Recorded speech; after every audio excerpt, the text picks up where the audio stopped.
Bismillah walhamdulillah wa sallallahu wa sallim ala sayyidina Muhammad wa ala alihi wa sahbihi wa man walahu wa ba'd. عيد مبارك سعيد تقبل الله منا ومنكم غافر الله لنا ولكم كل عام وأنتم بخير. Bonne fête à vous mes frères et sœurs. Qu'Allah Azza wa Jalla il accepte les œuvres que nous avons pu faire durant ces 10 jours de Dhul Hijjah. Alors j'espère que vous allez bien m'entendre. Je suis désolé, je suis à côté d'une route, donc on ne m'entend pas bien. Vous m'excusez, je vais mettre mes lunettes parce que je suis un peu fatigué. Mes yeux sont fatigués. Donc mes frères et sœurs, aujourd'hui, dans cette vidéo, je voudrais parler de l'expérience que j'ai pu avoir avec Nusouk.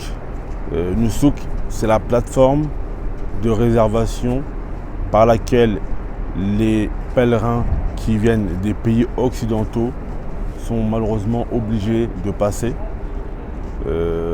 pour ceux qui veulent aller faire le Hajj. Si vous êtes français, anglais, américain, hollandais, australien, etc., vous êtes obligés de passer par Nusouk si vous voulez faire le Hajj, à part si vous avez une double nationalité.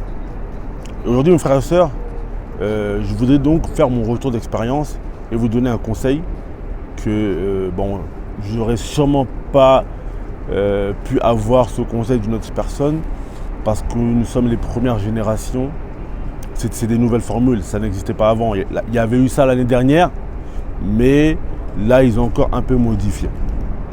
Et moi le conseil que je voulais vous donner mes frères et sœurs, c'est que si vous êtes amené à faire le Hajj dans les années à venir et qu'Allah Azza wa Jal vous a permis d'avoir une double nationalité, je vous recommande de passer par votre pays d'origine si c'est possible pour faire le Hajj. Si vous êtes français comorien, vous êtes français sénégalais, vous êtes français algérien, français marocain, etc., il est préférable de passer par votre pays d'origine pour faire le Hajj que de passer par la plateforme Nusouk, et je vais vous expliquer pourquoi. Allah Azza wa Jalla dans son livre saint,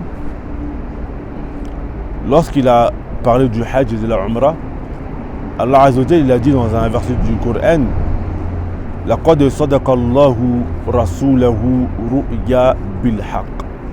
Allah Azza wa Jalla a certes rendu véridique le songe que le prophète sallallahu alayhi wa sallam avait vu. La tadkhulunna al-masjid al-haram insha'Allahu aminin. Vous rentrerez certes au masjid al-haram en toute sécurité, etc.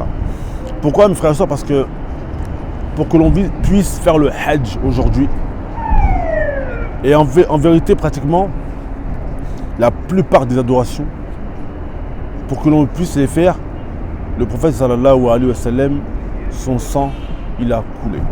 Avant à la Mecque, il ne pouvait pas venir faire le Hajj aussi facilement que nous pouvons le faire aujourd'hui. Le Hajj est une adoration à la base qui demande deux capacités. Il faut la capacité financière pour le voyage, etc. Et il faut aussi la capacité physique. Parce que le Hajj, c'est beaucoup de marche. C'est le fait de dormir normalement dehors ou dans des tentes, etc. Donc il faut supporter tout ça. Et subhanallah, moi il y a un vieux qui est dans ma chambre. Là il est à l'hôpital parce qu'il est très âgé et marcher sous la chaleur, etc. Subhanallah, il n'a pas supporté. Et à la fin du Hajj, subhanallah, il est hospitalisé. Subhanallah, Achakoum. Même subhanallah, il a fait sur lui, etc. Subhanallah. Donc le Hajj, il faut la capacité physique et il faut la capacité financière.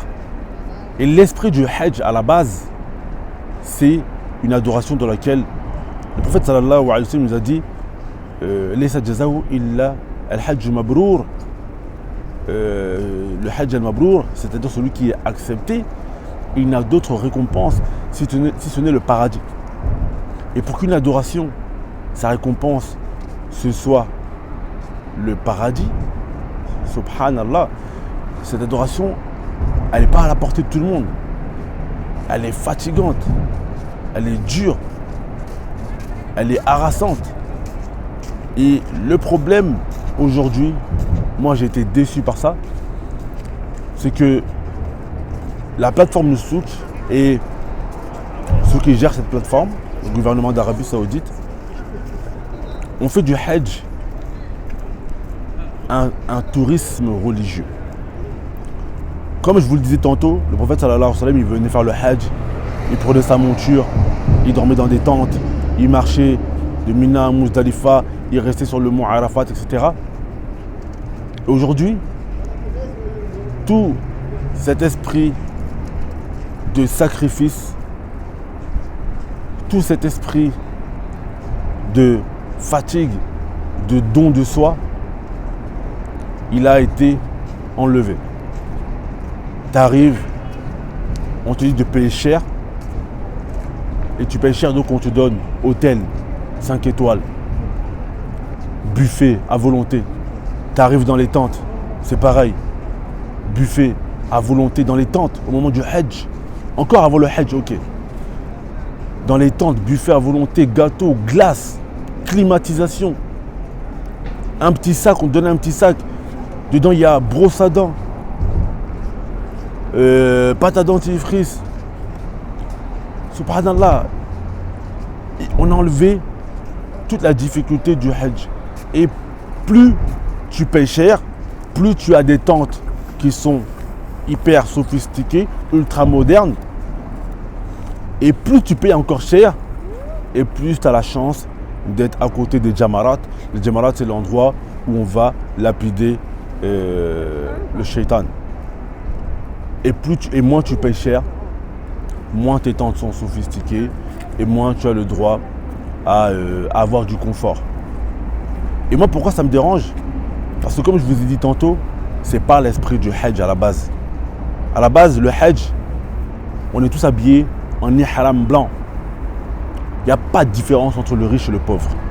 Le prophète sallallahu alayhi wa sallam faisait le Hajj avec des compagnons qui étaient riches, comme Abu Bakr, comme Osman ibn Affan, etc. Il y en avait d'autres qui étaient pauvres. Ils étaient tous ensemble. Il n'y avait aucun qui avait une tente mieux que les autres parce qu'il a plus d'argent, etc., etc. Ou bien s'il le fait avec son propre argent, ok. Mais que ce soit les institutions religieuses qui sont censées mettre tout le monde sur un même pied d'égalité, qui instaurent le fait que celui qui a de l'argent, il va être plus proche, il va avoir des tentes sophistiquées, etc. Moi, j'ai vu des choses, ça m'a écœuré. Ça veut dire que les Occidentaux et aussi les Saoudiens qui ont de l'argent et les Qataris, les Émiratis, etc. Des tentes, et même des tentes avec des escalators, etc.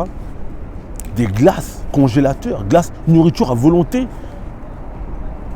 Et quand on sortait de nos tentes, du coup, tu vois, moi, ceux-là, je les appelais les vrais hujjaj. Des gens qui dorment dehors, des femmes, des enfants. Tu vois des enfants, ils dorment dehors, à Mina. Ils n'ont pas de tente. Ils espèrent quoi? Une seule chose, la récompense d'Allah Azza wa Jal. Et moi, j'étais très déçu de cela parce que, alhamdoulilah, la ma facilité, je mange une seule fois par jour. Et déjà, il y a un problème, c'est que on est tous en surpoids, les frères, aujourd'hui. Et moi, c'est quelque chose que je réprouve totalement. Les frères, on est tous en surpoids. Normalement, le Hajj, comme je dis depuis tout à l'heure, c'est l'esprit de fatigue, etc. Tu vois les mauvaises habitudes des gens qui se retranscrivent au Hajj. Manger n'importe quand, manger n'importe comment, nourriture à volonté, cantine dans la tente. C'est pas l'esprit du Hajj. Et avec nous, il y avait des frères qui avaient fait le Hajj dans les années précédentes, il y a 10-15 ans. Ils te disaient, subhanallah, c'était pas comme ça avant. Il n'y avait pas tout ce luxe. Les gens te disaient Mina. Mina, les gens te disaient que c'est une épreuve ça faisait peur aux gens, Mina. Parce qu'en fait, tu te coupes de la dunya.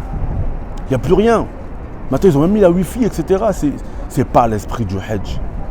Par contre, dans les tentes des gens d'Afrique, des gens qui n'ont encore pas beaucoup de moyens, même si pour eux aussi le prix il a été élevé, eux aujourd'hui ils payent le prix que nous on payait en France avant.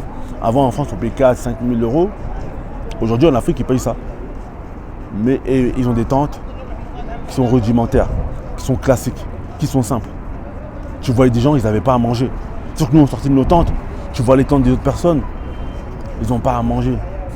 Ils n'ont pas d'eau, ils n'ont rien du tout. Et tu vois nos tentes à ceux qui ont payé cher, glace, nourriture à volonté, etc. Donc moi le rappel que je voulais faire ici mes frères et sœurs, c'est que l'esprit du Hajj, celui qui veut le luxe, bah bismillah, il va avec nous souk. Mais déjà celui qui veut payer moins cher déjà, parce qu'à la base il faut savoir que le Hajj, à l'époque du prophète sallallahu alayhi wa sallam, le Hajj c'est gratuit.